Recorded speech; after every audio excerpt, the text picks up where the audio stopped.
It's time to burn the boats in your mini coaching session. What do I mean by burning the boats? How crazy. So I want you to live a life on your terms. Do you want to live a life on your terms? Because I certainly want it for you for many different reasons. But for now, let's talk about just burning the boats. So there are patterns in your life, right?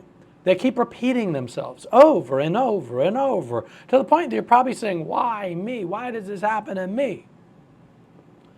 So that might be something in romance, something in a friendship or a partnership, something in your finances, something professionally in your life, something in your health. And you're like, why me? Why me? Why me? Well, let's stop the why me's, first of all. But let's first identify what is, put in the comment section right now, what's a pattern in your life that keeps coming up and you want it to stop. Like you're like, this pattern has got to stop. But you got to recognize it as a pattern. So put that in the comment section. So as an example for me, a pattern that keeps showing up in my life is I keep taking on projects and I love the projects, but none of them fully mature. None of them ever really fully get to full maturity. So I'm taking all stuff on. It's a lot of fun, but I'm in this pattern that professionally I'm not bringing a lot of things to the table that I want to in its full maturity, meaning that you get to experience them.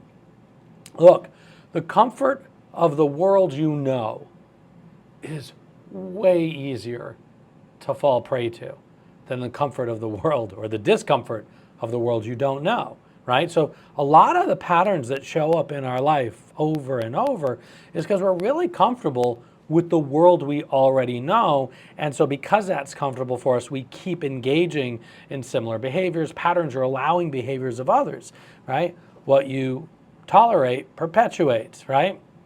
So I'm going to ask you a finicky, slippery question here. What is currently in your world that is plan B, right? So it's an interesting question. I want you to put in the comment, think for a second. Don't put it in the comment section. I want you to think for a second, what's currently a plan B in your world? And I'll give you some examples of what a plan B is, right? The comfort of not knowing something is better than the discomfort of knowing the truth. And so not knowing something is your plan B, even though the truth will set you free.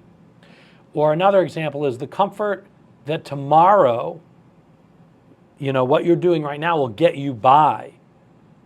That's plan B, what's getting you by, versus the discomfort of doing something that will get you beyond just getting by, and the discomfort of failing. Another example is a comfort that the person that's in your life is better than the discomfort of what the void of that person in your life would be, whether if you told them the truth or you laughed or you spoke your truth faster. So those scenarios you're in could potentially be a plan B because it's not what you wanted to live a life on your terms. So plan A is, well, what is it you want? That is in your control, but knowing there's going to be discomfort.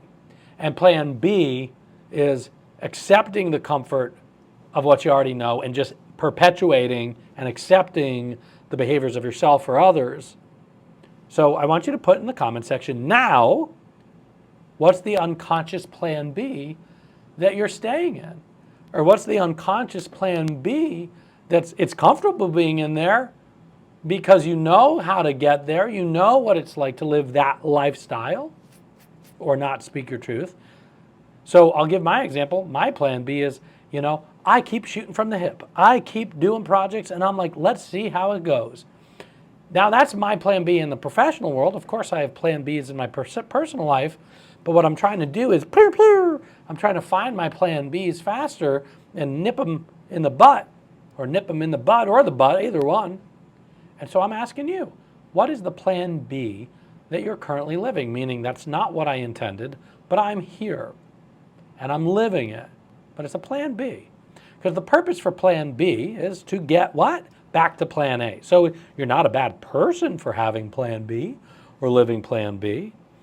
But the purpose of plan B is to get you back to plan A. Now, why is this called burning the boats?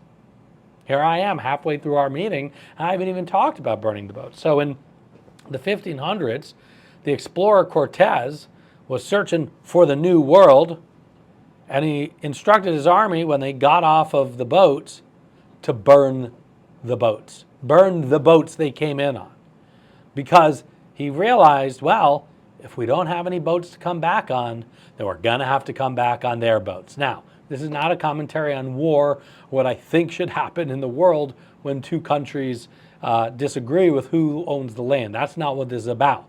This is about the imagery of getting off the boat, burning the boat, so you got no other choices. I'll give you an example of this.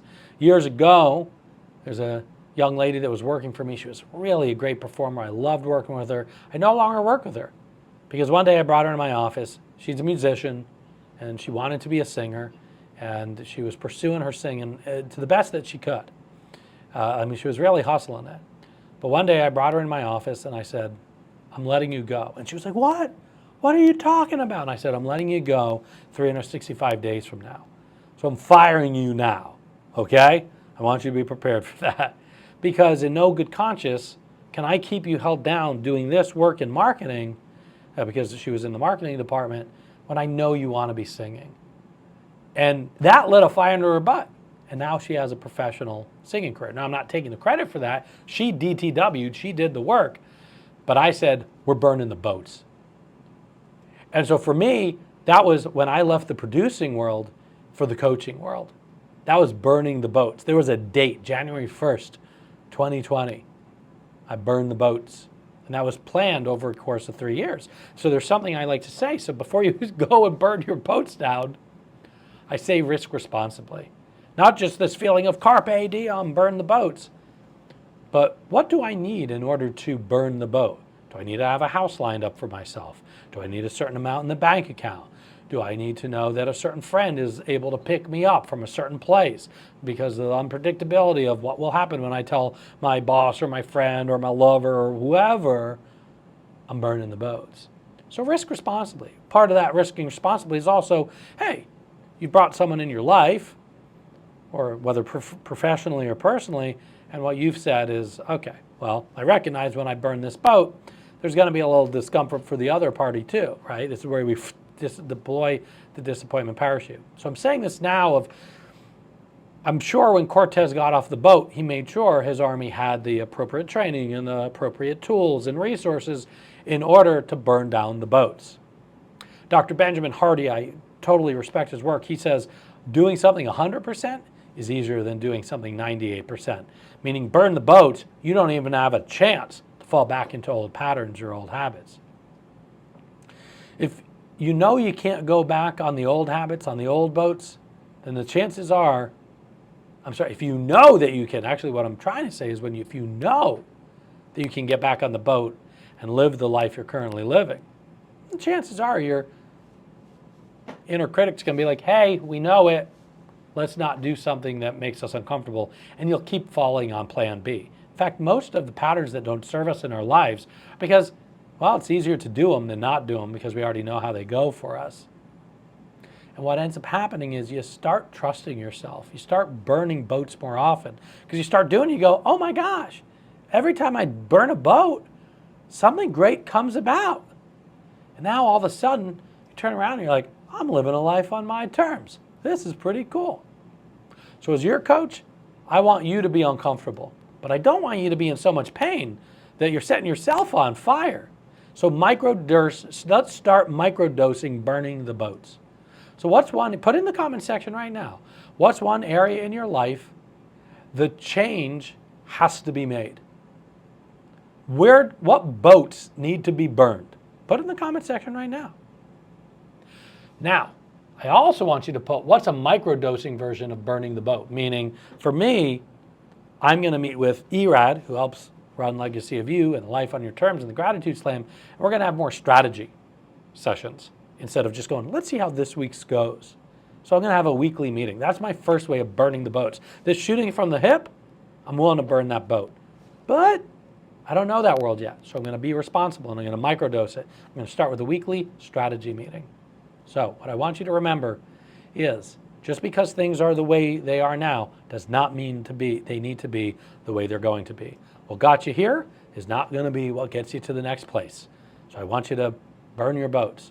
And to live a life on your terms, disruption is a must. Disappointing others is a must. When you burn the boats, 49 to 51% of the people around you are going to think you're crazy. They're going to disapprove of you burning the boats. So put in the comment section right now, what's your first action? When are you going to do it? Do it right now. Put it in there. I'm holding your feet to the fire. And then we're going to take that fire and we're going to burn the boats. So now, go burn the boats. And life will never be the same again. And by the way, if you want me personally to help you burn the boats, I've got Life on Your Terms group coaching. If you want to know more about that, I can help you more directly. Direct message me or write in the comment section, Lloyd, and I'll reach out to you and ask you, what do you want to know? Because I'd love to be on your team as deeply as you'll allow me to be. I'm your mindset and self-leadership coach. My name is Michael Ian Cedar. Ichigo Iche, my friends. Ichigo Iche.